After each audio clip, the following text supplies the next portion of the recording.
Don't you dare close your eyes. Hold your breath, it gets better. I'm like a shooting star. I've come so far. Can't go back to where I used to be. Every turn a surprise. With new horizons Every to moment pursue. red letter. I'll chase them anywhere. There's time to spare. Let me share this whole new world with you. A whole new... Oh, y'all know that song. That song is a lyrical telling of finding yourself immersed in a world or experience different than what you've ever been accustomed to. One thing about me is that whenever I feel that my flame has fizzled out in terms of being or finding intimate interests, I have the urge to move. To go someplace where I am the new face, which brings new prospects in romance and in intimacy. It's an opportunity to reset myself, socially and sexually. I think part of this is because I've moved a lot between 18 and 26 due to education and or opportunities. So it feels like a norm for me to naturally begin feeling the need for something different after every 4 or 5 years. Even now, I've been in my current city for 9 years, and I feel that either A, all the men I thought I had interest in have shown an aspect of themselves that proved they might not be the best match for me. B, I've probably bored potential men due to my very structured way of life and overall outlook on things. Or C, I've already been intimate with those of interest and haven't been moved to continue any of them due to feeling a lack of sexual compatibility. The next body was experienced while away in college. A new world, as the song says. He's 5'3"-ish and caramel complexion with broad shoulders. He had a build like a mini weight trainer. I first noticed him in passing during the first day of freshman orientation week. It was the move-in day. I started to be more attuned to my gaydar, which is how the next body stood out. For decades, the gay community has developed ways to silently alert others of and communicate their membership to the acronym. In the 60s and 70s, wearing a bandana in the back right pocket was a visible way to greenlight an actively seeking gentleman. In the 90s, I remember hearing as a kid my family discuss men wearing an earring in the right ear, and even more suspicion when that earring was a hoop earring. But in the early 2000s, it was this PacSun, Hollister, Abercrombie & Fitch branded seashell necklace. Now, I had no idea of this gay trend until moving to this larger southern city, and it was a trend that the next body was wearing the day I first saw him glancing at me across campus. And I will admit, I felt a little weird because his glance and smile was so blatant that it made me think about what I was giving off that made his gaydar tingle. The next body and I ended up staying in the same dorm hall. I was on the first level and he stayed on the second floor.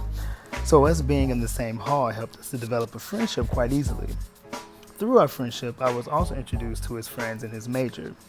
He was a music major and also part of the Glee Club, so he had a crew that he would usually hang around with in his dorm room. This crew will be important for a future body interaction, so just give yourself a mental bookmark of this particular moment. One night around Thanksgiving or winter break, a few of us were standing in a circle outside of the dorm hall. The us consisted of me, the next body, the Glee Club crew, which were about 3 other individuals, and this guy that I'll call Arizona. Now, I loved Arizona. I loved that boy to death. And he was another good friend of mine in the dorm hall. We also met during the first day of freshman orientation week, and his parents actually ended up hanging with my grandmother during that week. I can't remember my gaydar going off about him, so he was straight in my eyes, but I do remember definitely finding him attractive. He's 6 feet. He had this beautiful, beautiful smile. I mean, his mouth just is so big, so wide. Almond skin, tightly toned body. I mean, he was a track runner. And funny side story, one time I came to visit him in his dorm, and he opens the door in these compression shorts, but his print seemed to be a bit more on the fresher than usual side. He tells me about the importance of penis exercises randomly and shows me a website that talks about dick health. He was very vocal about always finding time to gently tug at your junk. And when I look back at this moment now, I'm thinking, actually, I probably interrupted him jacking off. That was probably what was going on. But that's a whole other story. Many people on campus were out, whether they were trying to get a final hangout with friends before going home for break, or they had left early for home already.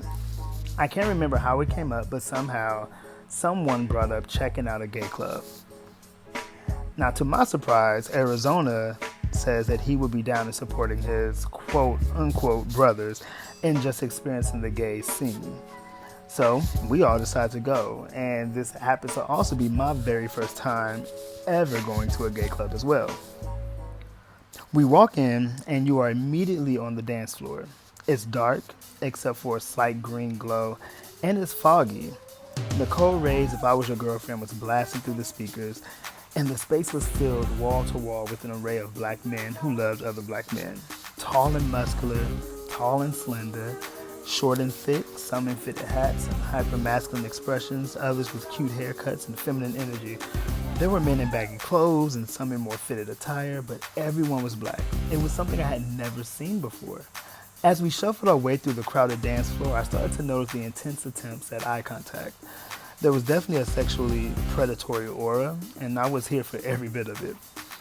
Remember, I had experienced a glow up over the years, so this attention gave me subtle orgasms. I wasn't out, both to myself nor the folks I came to the club with, so my night was filled with trying to accept the flirting from others discreetly.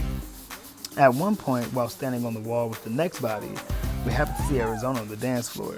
He had picked up some dude off the floor and was dancing with him with his shirt off. There was also another dude dancing behind him. The moment in the scene was very shocking, and it was funny at the same time.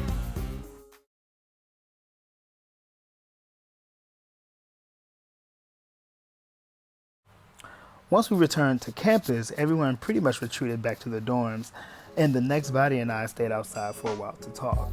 We talked about the night, mainly about what we saw with Arizona, and this conversation ends up leading to the next body inquiring about Arizona's sexuality. Naturally, it seems like anytime we happen to see somebody who we thought was mask for mask or giving off some straight energy do the slightest thing, we start to think about if they are a flip-flop or not. But this conversation about Arizona's sexuality led to him inquiring about mine. The question in the context and considered sincerity that it was asked felt different. It felt inviting, it was non-judgmental. Due to my experience back at home, answering this question was actually really difficult. I honestly didn't know how to answer the question, or at least I had psyched myself for so long that I believed I didn't know. And this is pretty much how I responded to him. He returned my answer with the story of him growing up in a rural city in Georgia, in a household of a pastor, and how an unfortunate slip-up as a teenager outed him to his family early. I was interested to know how he slipped up, which led to him teaching me about and encouraging me to use gay websites. Eventually, the conversation is taken indoors when the temperature drops, so we head to my dorm room. And many folks are still out, including my dorm mate.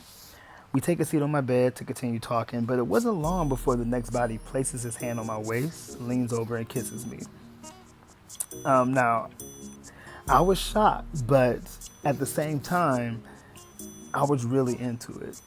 And being still new to the same-sex intimacy and excited about this new same-sex intimacy that I've been experiencing, I mimicked his hand movement and I reached my hand over to his waist. That heightened the intensity from him, and he climbs on my lap, kisses me even more passionately, and I follow his lead. He pushes me back on the bed, lifts my shirt, and kisses down my torso until reaching the top of my pants. He unbuckles and pulls out my already pre-cum glazed dick and proceeds to give me head. And I pre-cum quite a bit. He raises up, kisses up my torso, heading back to my lips. We kiss, and I let his body fall next to mine as he begins to let his erection free with so much eagerness. All I know is to return the favors, so I mimic his moves and I give him head as well. He moans with a smile on his face, but the reverberation of the dorm hall door closing interrupts our moment. We quickly pull up our pants, adjust our dicks, and awkwardly act as if we were just finishing a conversation about something random, as if somebody was walking into my room and they really weren't. But I guess it was just something to quickly save ourselves. But he ends up leaving and heading up to his dorm room. We never hooked up again after this night, and I can't remember if we ever discussed the night after this. There were moments, though, where we had conversations with other friends that made room for slight inside jokes or reference moments of already having a history together. But other than that, our friendship still continued as normal. I always wondered if the next body was waiting for or wanting me to take the lead after that night and maybe develop a friends with benefit situation. But with this whole same-sex world being so new for me, I was extremely passive when it came to interacting or initiating my own sexual experiences. On top of that, I wasn't extremely attracted to him. The friendship we had started had me look at him in a way that wasn't sexual at all. Even in that moment, I wasn't as sexually attracted to him. I think I was just more into the moment and really excited to have this second, male-on-male experience that I didn't react in a way of pushing him back and actually setting a tone for who we were or what we were supposed to be. But because of the next body, 2 new worlds were opened up for me. The gay club and hookup sites. He pretty much gave me access to prominent components to help me with navigating my sexual identity within this community.